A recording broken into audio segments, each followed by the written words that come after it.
Voilà mon outil de travail. Le téléphone.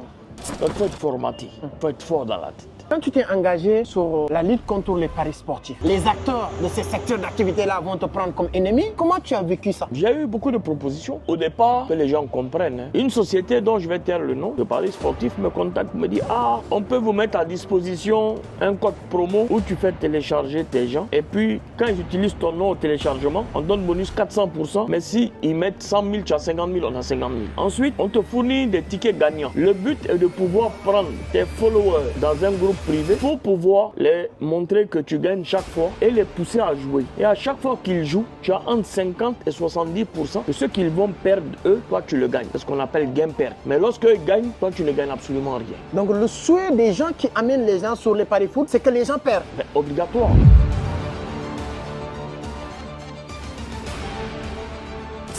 Les trois secteurs les plus florissants en Côte d'Ivoire, en Afrique d'une manière générale, c'est l'immobilier, la restauration et le transport. Aujourd'hui, j'ai eu l'occasion de rencontrer l'une des personnes les plus influentes dans le domaine de la restauration en Côte d'Ivoire, qui a réussi à totaliser des centaines de milliers d'abonnés sur les réseaux sociaux. Et on dit souvent aussi c'est l'un des entrepreneurs le plus social en Côte d'Ivoire. Donc il a accepté de nous accorder un moment d'échange pour nous partager son parcours, comment il a fait pour bâtir un succès fou dans le domaine de la restauration, c'est-à-dire qu'une scène des restaurants aujourd'hui, tu ne peux pas parler de restauration, nourriture en Côte d'Ivoire sans parler de M. Hassan. On va mettre quelque part ici des centaines de milliers d'abonnés sur TikTok, sur les différents réseaux sociaux. Quand vous commencez à faire du social, votre nom va commencer à être cité partout parce que c'est l'argent. Il va nous partager son parcours, comment il a fait pour bâtir ces scènes de restaurants. Et en tant que Libanais, si je ne me trompe pas, aujourd'hui on dit que les Libanais au Sénégal, en Côte d'Ivoire, ils sont plus des Libanais, ils sont Libano-Sénégalais ou Ivaro-Libanais, je ne sais pas comment, vous allez me le dire sur les commentaires, mais ils vont nous dire comment en tout cas l'entrepreneuriat d'une manière générale, c'est quelqu'un aussi qui a connu des hauts et des bas en business, en entrepreneuriat, et c'est très important, ce qui a fait la particularité de notre invité aujourd'hui. Donc ce qu'on va faire, allons-y. Il m'avait dit même on va aller dans son bureau pour faire cette interview et je lui ai dit non, moi je veux que les choses soient vraiment concrètes et comme vous avez des restaurants, la meilleure manière de faire cette interview en parlant du business de restauration, c'est de le faire dans l'un de vos restaurants et il a accepté de nous inviter ici à Cocody, en plein centre-ville d'Abidjan. Venez, on va voir.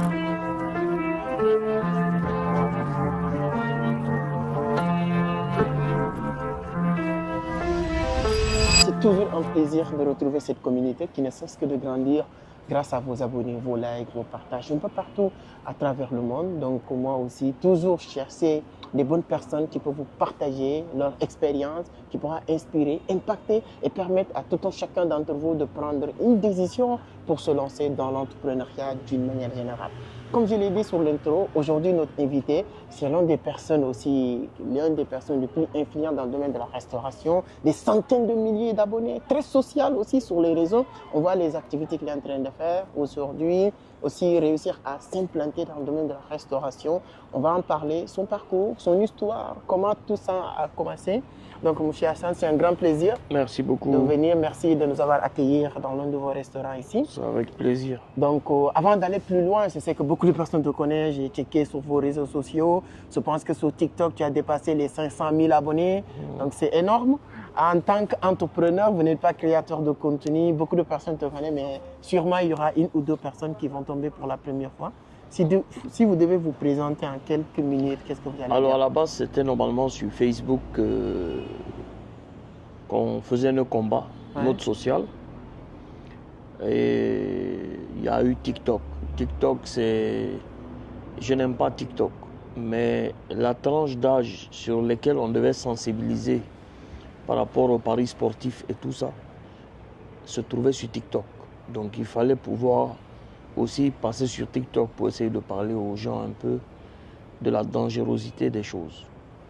Moi, je suis Hassan Hayek, 41 ans, marié, père de 3 enfants, libanais d'origine, ivoirien de cœur, et j'ai été naturalisé ivoirien, avec fierté d'ailleurs. J'ai été décoré 2 fois en Côte d'Ivoire, par l'État de Côte d'Ivoire, et dans plus de 20 pays différents. Dans le social que je mène, notre rôle est de pouvoir être un peu où les gens ont besoin de nous, parce que nous avons une ONG et nous sommes la continuité de l'État, c'est-à-dire où l'État ne peut pas taper la porte pour entrer Les gens publient leurs problèmes sur les réseaux sociaux, les cas de maladie, les cas de désespoir. Et nous essayons de pouvoir régler ça avec toute la communauté que nous avons. En tout cas, c'est très intéressant. Si je comprends, vous êtes en Côte d'Ivoire, si je peux me permettre, depuis combien d'années aujourd'hui? J'ai 41 ans, ça fait 40 ans que je suis ici. Ça fait 40 ans. Ouais, ça fait 40 ans. Donc, comme vous l'avez dit, vous êtes ivoirien de cœur, ça se voit. Est-ce que votre business est limité aujourd'hui, à part les sociales que vous faites un peu partout en Afrique, est-ce que votre business de restauration s'est limité aujourd'hui en Côte d'Ivoire ou bien il y a d'autres pays aujourd'hui? Non, on est en Côte d'Ivoire. À la base, je suis vendeur de textiles. Et malheureusement, j'ai eu mon magasin qui avait pris feu, que j'avais tout perdu. Et j'avais la passion de la cuisine depuis petit. Je pensais que pour ouvrir un restaurant, on prend un petit gaz et puis une bouteille de gaz et puis c'est parti. Et puis j'ai décidé de tenter ma chance à Abidjan Mall. Et puis un peu on a appris. Et puis on a ouvert le deuxième qui est ici. Mais pour l'instant, on ne s'est pas extériorisé, si tu voulais. Donc si je comprends bien, c'est une passion depuis tout petit. Est-ce que les parents étaient dans le domaine de la restauration? Non, du tout, personne n'était dans le domaine de la restauration. Pour l'instant, personne. C'est une passion. J'aime cuisiner à la maison. Et puis bon, je me suis dit pourquoi pas. Et puis c'est comme ça que je me suis retrouvé dans le domaine de la restauration. Mais il n'y a pas de restaurateur dans la famille en fait. Il n'y a pas de restauration dans la famille. En tout cas, c'est très très intéressant. Vous l'avez dit tout à l'heure, s'il y a une seule partie qui m'a beaucoup impressionné sur votre parcours, vous l'avez un peu broché tout à l'heure, vous avez votre magasin, le magasin a pris feu. Oui, qui a pris feu, tout le monde me connaissait. Je travaille avec beaucoup de stylistes, si ce n'est tous les stylistes d'Abidjan. Mais il faut savoir se réinventer. Souvent, quand Dieu t'envoie des signes, il ne faut pas forcer le destin. Parce que quand tu es dans un business et que ton nom est un peu partout et que ça n'évolue pas et qu'il y a toujours des petits couacs au point où ça prend feu, même si c'était quelqu'un qui piquait mon courant le soir, quand on fermait, il volait mon courant. Et c'est lui qui a fait qu'il y ait eu une masse au magasin et ça a brûlé parce que les tissus, ça prend vite. Il faut savoir dire stop à un moment donné et puis voir autre chose. On a essayé autre chose. Au début, ça marchait très bien. Après, ça se stabilise. Après, il faut toujours batailler parce que maintenant, dès que quelqu'un a un peu d'argent, allez, il ouvre son restaurant. Mais malheureusement, il ne dure pas parce qu'il ne connaît pas tous les rouages de la restauration. Il ne connaît pas réellement comment ça se passe. Et puis la restauration, ce n'est pas j'achète un poulet à 2000 et je le vends à 3000, je gagne 1000 francs. Non, il y a trop de calculs à faire. Il y a trop de façons de procéder et il y a trop de charges à avoir. Donc il faut savoir faire un peu tous ces calculs pour rester quand même un peu debout. Le fait de voir chez quelqu'un d'autre, parce que la plupart des gens aujourd'hui, ils n'ouvrent pas un business parce qu'ils maîtrisent le business. Il y a des gens qui ont de l'argent qui ne savent pas quoi en faire. Et ils sont des passages, par exemple, viennent s'asseoir ici, ils voient du monde. Ils se disent, ah, la restauration, ça marche. Ils vont faire la même chose. Mais en réalité, c'est très compliqué. Parce que les vrais concurrents, ce sont les gens qui vendent en ligne, qui n'ont ni charge, ni impôts à payer, ni employés, rien. Ils sont dans leur maison, ils ont leur petit gaz. Si toi, tu vends ton poulet à 6-7 000, les gens me disent, mais le poulet coûte combien? Mais en réalité, tu achètes un poulet aujourd'hui à 2500 ou 3000. Si tu dois prendre 35% pour les charges des employés et tout ça, et 35% pour tout ce qui est salaire et ce qui va avec, mais ça fait 70% de 3000. Ça te fait à peu près 2500 de plus. Ça fait 5500. Si tu le vends à 7000, tu gagnes 1500. Et ça, s'il n'y a pas de petits soucis techniques, s'il n'y a pas de machine qui s'est gâtée, s'il n'y a pas... Il y a plein de choses qui arrivent. Même les gens Les gens, ils ont vu, allez, on fait la même chose et puis on avance. Ça ne dure pas. C'est très intéressant. Mais il y a beaucoup d'entrepreneurs parce que vous avez votre nom. Aujourd'hui, à Abidjan, pratiquement, beaucoup de personnes te connaissent. Tu es dans un secteur d'activité. Tout le monde te connaît. Tu as un business. Tu fais des affaires avec les stars, etc. Et un jour comme ça, boum, tout est stoppé. Il y a cette feu-là. Comment on peut vivre ces moments-là en tant qu'entrepreneur? Parce qu'il y a certaines personnes, ça peut créer des pressions. Certaines personnes vont abandonner l'entrepreneuriat. Comment un entrepreneur doit vivre ces moments? C'est la dangerosité des réseaux sociaux. En Europe, là-bas, on fait accompagner les personnes psychologiquement par là. Si tu n'es pas formaté pour pouvoir supporter les réseaux sociaux, frère, tu vas prendre la dépression vite fait, bien fait. Parce que, surtout avec TikTok, parce que TikTok, c'est pas comme Facebook. Facebook, il faut du contenu pour avoir des followers. Moi, j'ai 1 200 000 followers sur Facebook. Et j'ai 130 millions de visiteurs chaque 28 jours. 130 millions. TikTok, il suffit de faire une vidéo bizarre qui devient virale et bim, tout le monde te dis la nouvelle phrase des gens. Je suis créateur de contenu. De quel contenu tu parles? Les contenus aujourd'hui qu'on doit avoir, parce que notre jeunesse est en train d'aller dans tous les sens, c'est à chaque fois que tu fais une vidéo ou un live, il faut que ceux qui te suivent en sortent avec quelque chose de positif. Malheureusement, dès que ça devient viral un peu, les mêmes sociétés qui avant étaient carrées dans la communication vont appeler ces personnes juste pour la visibilité. Ouais. Ça donne la force aux autres de faire les mêmes conneries pour que les gens les appellent. Tu comprends un peu le système? Et donc, on t'appelle une fois, 2 fois, tu peux faire un autre buzz, 3 fois. Quand tu passes sur la route, tout le monde te dit « Ah, bravo, viens, on va faire photo. » Et un bon matin, mais tu fais des buzz, ça ne prend plus parce que le train t'a laissé en route. Parce qu'il y a beaucoup d'autres qui vont venir faire les mêmes buzz. Mais ceux qui ont un contenu sincère, mais eux, ils sont là, ils demeurent là. Ça fait plus de 15 ans qu'on est sur les réseaux sociaux.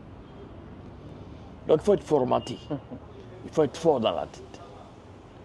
Quand tu t'es engagé sur la lutte contre les paris sportifs, exemple, c'est quelque chose qui est très compliqué parce que les acteurs de ces secteurs d'activité-là vont te prendre comme ennemi. Les jeunes qui pensent que c'est la seule issue maintenant pour réussir ne vont pas comprendre facilement votre message. Comment tu as vécu ça? J'ai eu beaucoup de propositions. Même pas au départ, que les gens comprennent comment ça fonctionne. J'étais contacté parce que, en plus de ma page, j'ai un groupe qui s'appelle Bénévoles de Premier Secours, où il y a mes bénévoles à moi. 1 million de bénévoles. Et donc, mon groupe est très actif. Une société dont je vais taire le nom, de paris sportifs, me contacte, me dit « Ah, on peut vous mettre à disposition un code promo où tu fais télécharger tes gens. Et puis, quand ils utilisent ton nom au téléchargement, on donne bonus 400%. Mais si ils mettent 100 000, tu as 50 000, on a 50 000 d'abord. Ensuite, on te fournit des tickets gagnants. Genre, comme c'est des choses qu'on fait à l'ordinateur. Le but est de pouvoir prendre tes followers dans un groupe privé pour pouvoir les montrer que tu gagnes chaque fois et les pousser à jouer. Et à chaque fois qu'ils jouent, tu as entre 50 et 70% de ce qu'ils vont perdre eux, toi tu le gagnes. C'est ce qu'on appelle gain-perte. Mais lorsqu'ils gagnent, toi tu ne gagnes absolument rien. Donc le souhait des gens qui amènent les gens sur les paris foot, c'est que les gens perdent. Mais obligatoire. Il n'y a pas une société qui se fabrique ou qui se conçoit pour faire gagner de l'argent à quelqu'un. C'est impossible. Ensuite, je ne fonctionne pas avec l'argent comme ça. C'est moi-même dans mes restaurants, je ne vends pas d'alcool. Je suis musulman, peut-être que je ne suis pas trop pratiquant, mais il y a des règles dans la vie. C'est le minimum. que je ne joue pas avec. C'est-à-dire quand tu perds ta dignité, tu ne peux plus acheter ta dignité. Donc, j'ai dit comme c'est comme ça, je vais aller à l'encontre de toute la vague.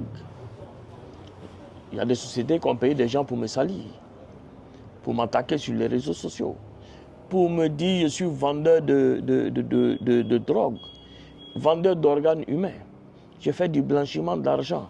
Ça n'a pas abouti. Parce que tu as attaqué leur intérêt. Parce que j'attaque. Leur intérêt. Moi, je n'ai pas de, je ne vais pas du dos de la cuillère.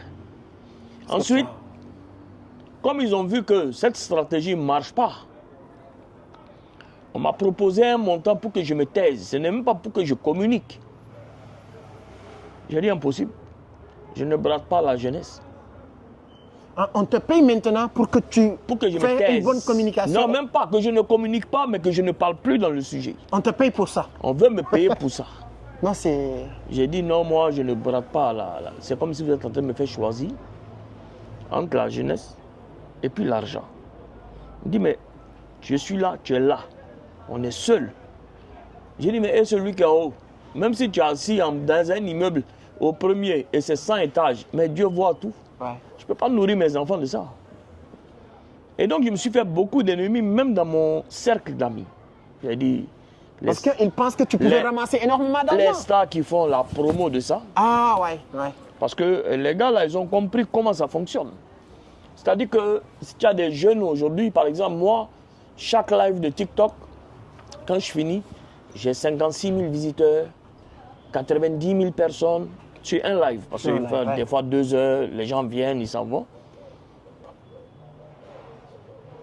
Imagine le monde que tu draines. Parce que il y a des choses sur les réseaux aujourd'hui où quand il y a un souci quelque part, les gens ont une croyance en la crédibilité que j'ai aujourd'hui. Ouais. Si je dis aux gens, mais jouer, ça fait gagner de l'argent. Moi, j'ai gagné, mais ils vont jouer. Mais c'est moi qui gagne. Mais c'est hypocrite parce qu'on existe grâce à eux. Nous, on existe, on a la force de signer des contrats publicitaires grâce à eux. Parce que c'est eux qui nous donnent la force. Ce n'est pas parce que c'est Hassan Hayek. Ouais. C'est des millions de personnes qui sont derrière vous aujourd'hui. Si toi, tu fais ton contenu et qu'il n'y a personne qui regarde, mais tu as pu le faire. Ouais. S'il y a des abonnés, c'est eux qui donnent la force, qui te poussent à venir rencontrer X ou Y. Ouais. Donc, en réalité, on les doit beaucoup de choses. Ça, c'est vrai. Et le minimum, si on ne peut pas leur donner en retour de ce qui nous donne la force, l'argent, il ne faut pas bouffer leur argent. C'est ma conception de voir les choses. Et tant qu'il y a des Hassan Hayek, il y a beaucoup de personnes. Parce que quand j'ai commencé le combat, beaucoup ont rallié le combat. Ouais. Parce qu'il y a des gens qui avaient envie, mais ils n'avaient pas. Mais oui, mais tant qu'il y a des Hassan Hayek, c'est vrai qu'on ne peut pas tout arrêter. Non, si on comprend... Mais on peut repousser. Ouais. Mais on va le repousser. Non, c'est très, très intéressant.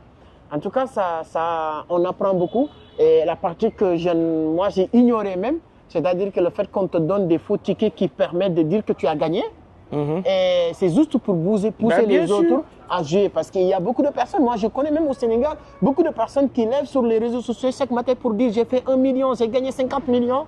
Et tout ça, on savait que c'est des faux trucs. Mais avoir des personnes aussi, comme j'ai dit, si moi ou quelqu'un qui a 50 000, 10 000 abonnés qui se lèvent pour parler, ça n'a pas d'impact. Mais quelqu'un comme toi, avec des millions de personnes derrière, donc sûrement on savait que vraiment les gens vont s'intéresser à ça. Moi, la question que j'aimerais poser, c'est, exemple, qu'est-ce qui a motivé Hassan de se lancer? Maintenant, tu as une émission au niveau de Live TV qui parle de social? Non. Tu participes dans les émissions de social? Oui, j'étais sur une émission sur NCI. Et puis, on a arrêté, j'ai arrêté. Quand il y a des émissions qui parlent de social, je suis invité. Mais il ne faut pas croire, je ne suis pas apprécié par les... Parce que tu sais, quand tu as un franc-parler, tu n'es pas apprécié, frère. Pas par la population. La population me donne plus d'amour que ma famille. Mais par certains... Ouais, les gens qui tirent les ficelles, les organes. Décideurs de certaines choses. Ben, tu n'es pas apprécié. Et ils te voient, ils sont obligés de t'applaudir quand tu soignes quelqu'un ou quand tu vas sur un combat fort. En réalité, ils te sourient, ils te disent félicitations. Mais derrière, ils font beaucoup de choses. Mais c'est Dieu qui protège l'être humain. Personne ne quitte cette terre avant son âge. Et personne ne quitte la terre sans que Dieu ne lui donne ce qu'il a prévu pour lui dans sa vie. Donc quand je vois certaines choses, je me dis que c'est Dieu. C'est Dieu, ouais. C'est Dieu. Non, en tout cas, c'est très intéressant. Aujourd'hui, est-ce que c'est vrai, comme j'aime bien dire, quand tu vois un grand frère, il faut accepter que c'est un grand frère. Sur les réseaux sociaux, tout le monde veut se lancer. Comme vous l'avez dit, hein, sur TikTok, c'est facile même d'être viral, c'est vrai. Mais il faut connaître les algorithmes. Aujourd'hui, tu étais sur Facebook, des millions de followers.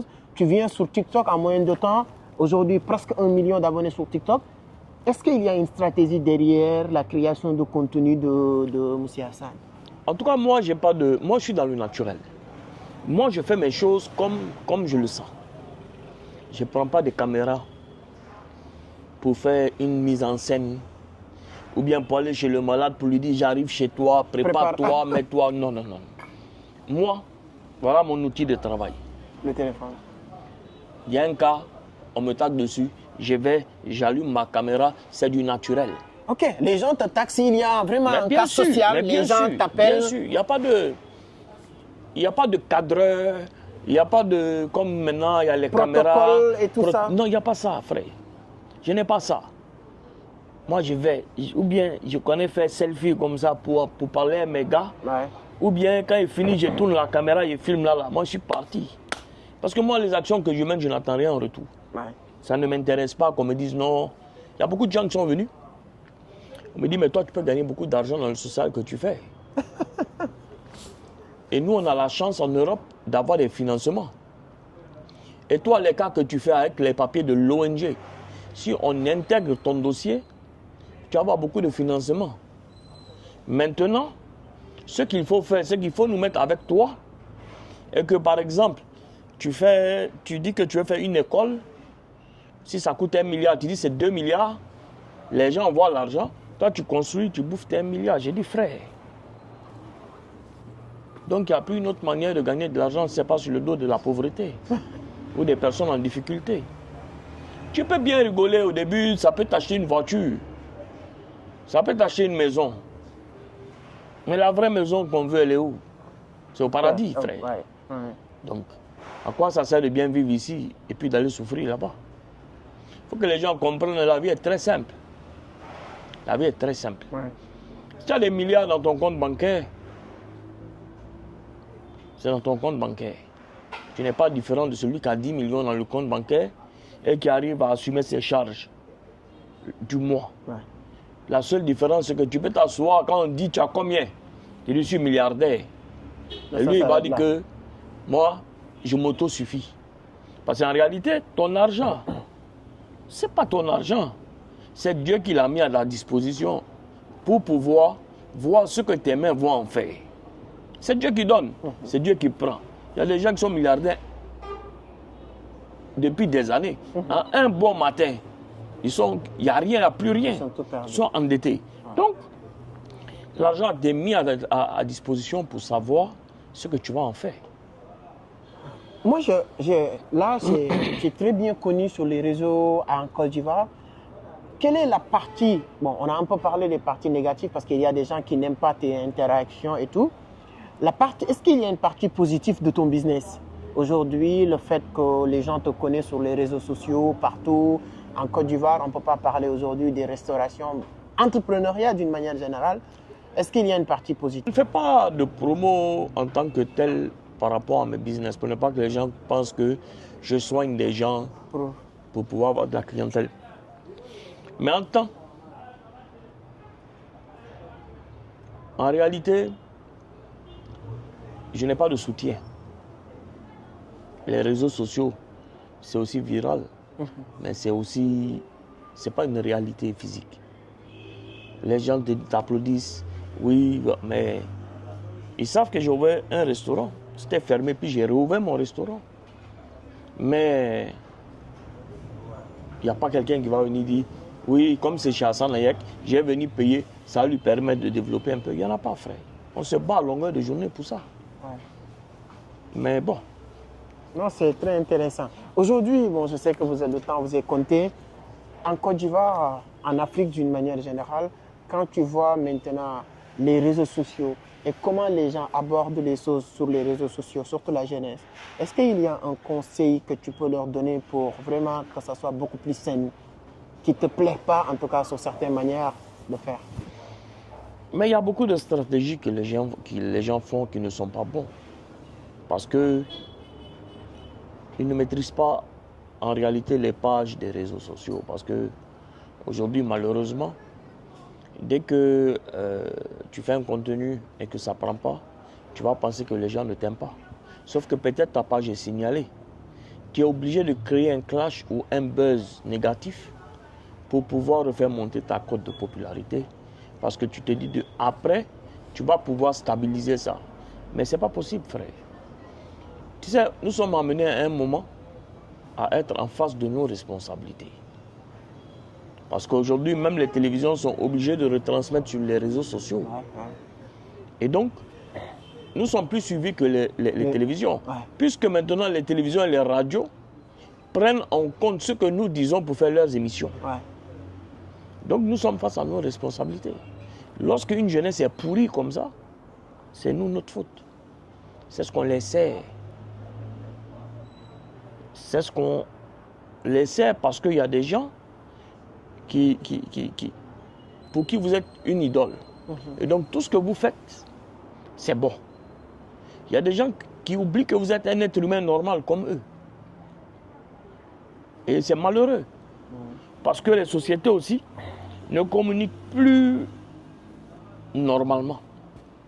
Avant, c'était la télévision, les panneaux de 12 mètres carrés.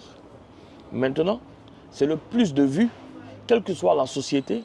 C'est bon, c'est pas bon, tu es par terre, tu es en l'air, ils vont t'appeler pour venir faire photo. Tiens, voilà pour toi. Et là, même avec le chat GBT, mes frères, ça va supprimer beaucoup d'emplois. Et on va suivre de pire en pire. Et là, bientôt, là, il y a Facebook qui a décidé de monétiser, même en Afrique, à ouvrir la monétisation. Donc je pense qu'ils vont mettre ça à jour dans ces temps-ci. Mais frère, on va assister à beaucoup de choses. Si vous n'êtes pas... Non, on va assister à beaucoup de choses. Donc ça va pousser les gens à faire n'importe quoi, juste pour avoir des vues, pour avoir de l'argent. Si les pages comme Facebook te payent 1000 $, tu t'en fous maintenant. Mais ils vont plus travailler. Moi, je demande une chose. Bon, c'est un sujet d'actualité, comme je suis à Abidjan, vous êtes expert dans ça. C'était le cas de Apuchu. Quand on voit ce cas-là, on le prend comme exemple parce que comme c'est une célébrité, ça démontre comme lui-même il a des bagages un peu avancés. Si lui qui peut tomber sur ces arts de pièces, tu penses que... Mais Apuchu, c'est l'un des premiers qui a compris la monétisation depuis la France. Parce qu'Apuchu, c'est dernièrement qu'il est à Abidjan. Mais Apuchu a fait son argent aussi sur Facebook. Beaucoup d'argent parce qu'à un moment, Apuchu, c'était énorme. Maintenant, quand il a barassé de l'argent comme ça, Souska, il a payé le prix comme ça. Je pense que ça... C'est pas son argent de toute façon. Et puis, il est dans son game. Il pensait bien faire. Il est dans l'extravagance. Il avait lancé son nouveau morceau. Donc, il voulait que ça prenne avec Ainos B, je pense. Et malheureusement, ça a mal tourné. Ça a mal tourné. Peut-être si ce serait une autre personne qui a fait ça, la vidéo serait passée invisible. Mais comme il y a les détracteurs pour tout le monde, directement, ils ont tiré la vidéo et puis ils ont envoyé à tout le monde. Et tout le monde a envoyé à tout le monde. Et puis voilà. Mais peut-être ça aurait été toi ou bien quelqu'un d'autre. Personne n'allait savoir. Donc ça veut dire que ça renvoie que quand vous arrivez à un certain niveau maintenant, tu es dans l'obligation de regarder à la lettre ce que vous faites. C'est obligatoire. Avant, je montais sur les réseaux, je m'amusais, je rigolais, il n'y avait rien. Aujourd'hui, chaque mot de mon commentaire doit être étudié. Sinon, ça devient du n'importe quoi. Non, comme tu l'as dit tout à l'heure, si les gens, la méchanceté arrive, ou bien jusqu'à vouloir chercher à te piéger, accuser des Ah choses oui. qui n'ont pas vrai, vendeur de ceci ou cela, Ah oui. parce que tu dénonces quelque oui, chose qui est compliqué, négatif. c'est très compliqué, frère. En tout cas, c'est des leçons de vie. Ah oui. Si aujourd'hui on devrait écrire le livre de Hassan, le titre devait être quoi, selon toi?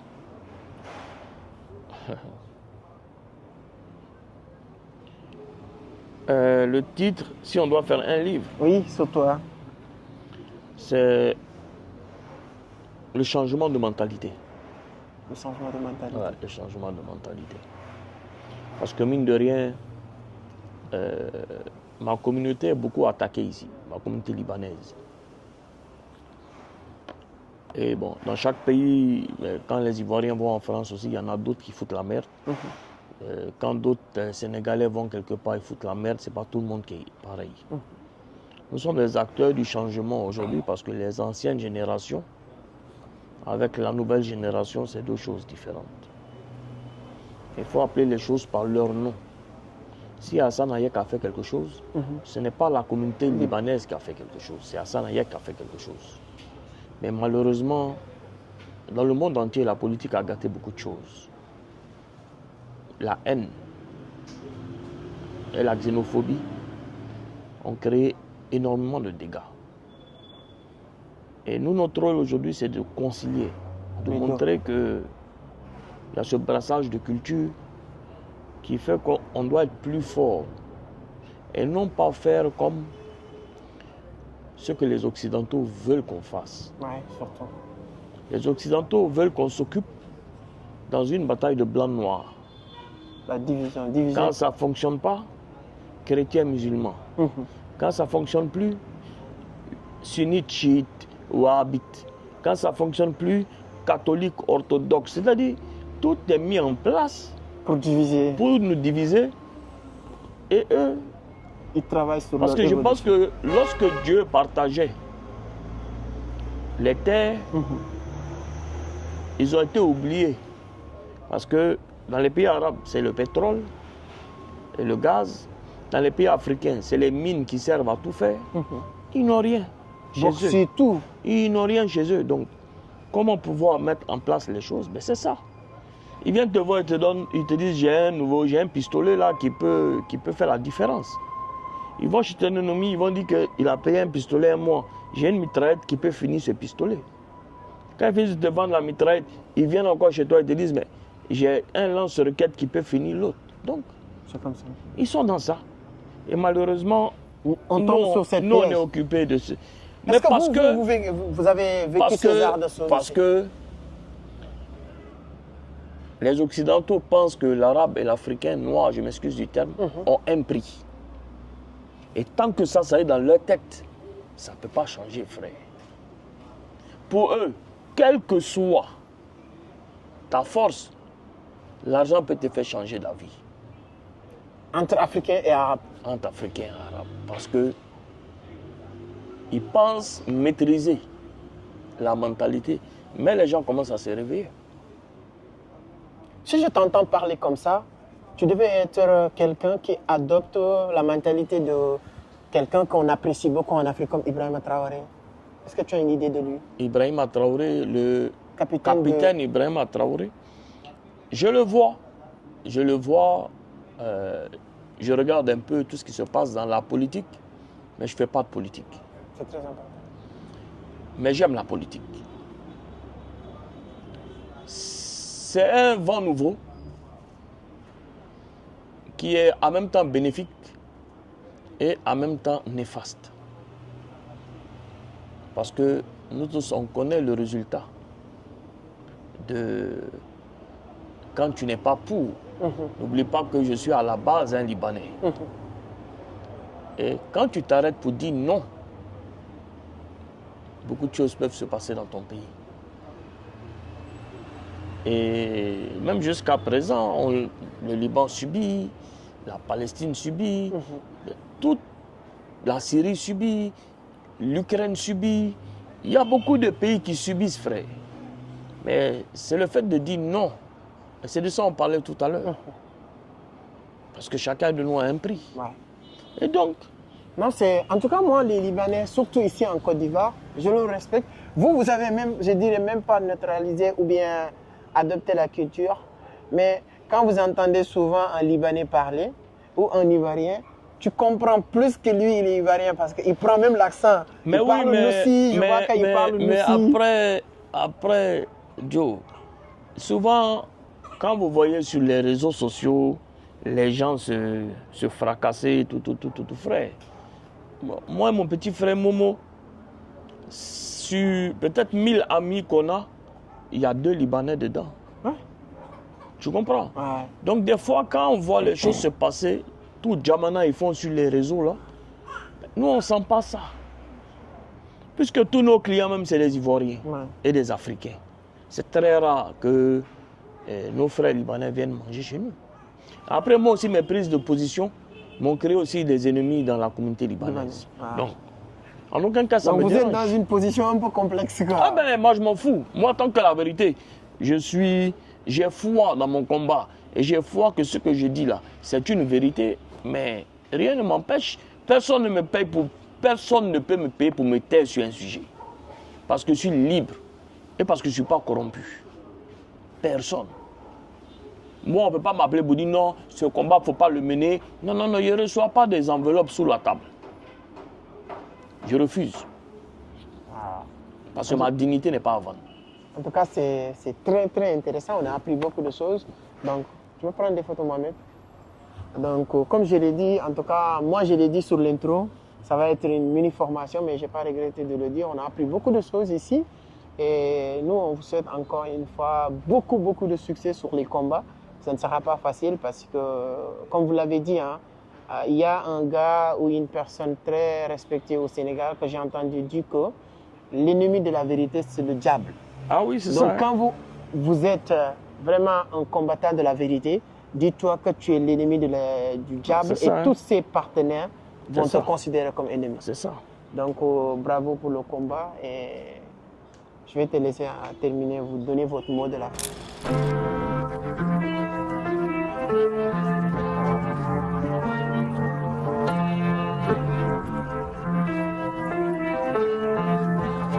On est très content de passer ces moments avec vous. On a eu, nous, la chance d'assister en direct de ce que vous faites. Donc, c'est vraiment touchant. Aujourd'hui, ce n'était pas prévu de le mettre dans la vidéo, mais on a assisté d'un enfant que vous avez donné... Oui, qui doit aller en Inde. Pour faire une opération. Une opération, il avait besoin de 10 millions. Donc, Dieu a fait grâce. Le lundi, ils vont partir. C'est pour ça que c'était là pour récupérer l'argent. Ils vont mettre l'argent à leur disposition et puis je pense que lundi, ils vont prendre l'avion pour partir. Je pense qu'on a quelques images pour insérer. Nous, on était en plein direct. On était obligés de le couper. Et ce qui m'a impressionné, souvent les gens qui donnent de l'argent, je ne dirais pas qu'ils le font avec arrogance, mais ils disent c'est eux qui donnent de l'argent. Mais on était en pleine émission. J'ai coupé l'émission pour régler le problème des personnes qui demandent. C'est un enfant, il fallait ça. Et le temps qu'on a fait ici aussi, beaucoup de personnes sont passées pour solliciter. Tout ce que tu vois ici, c'est ça. Le cœur est déjà là. Vraiment, moi je ne sais pas quoi dire. Non, c'est que Dieu t'aide à continuer à faire ce que tu es en train de faire. Depuis qu'on est là, chaque instant, il y a des gens qui viennent pour solliciter quelque chose. C'est comme ça. Et là, il y a une file déjà. Toutes ces personnes qui sont là, c'est juste pour attendre qu'on finisse. Nous-mêmes, on va finir vite pour parler de leurs problèmes. Ouais, c'est ça. Et en tout cas, merci de nous avoir accordé votre mot de la fin. Merci pour cette lucane.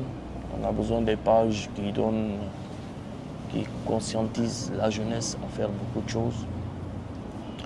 Il est important que la jeunesse se réveille parce que pour un pays fort ou un continent fort, il faut une jeunesse consciente.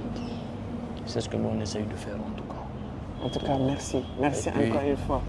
Moi, ça m'a vraiment touché. Ce que je vois, personnellement, ce n'est pas des choses qu'on t'a racontées, mais ce que j'ai vécu. C'est un plaisir. C'est un grand plaisir.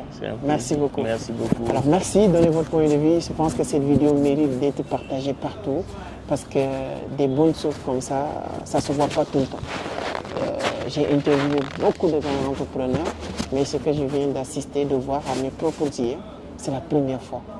des sommes colossales qu'on donne comme ça. Et ce qui m'a beaucoup plus impacté, m'a inspiré moi, c'est le fait de couper l'émission en plein pour libérer les gens avec ton propre argent. Vraiment bravo. Merci beaucoup. Merci beaucoup. Ça, Allez, on est ensemble. C'est un plaisir.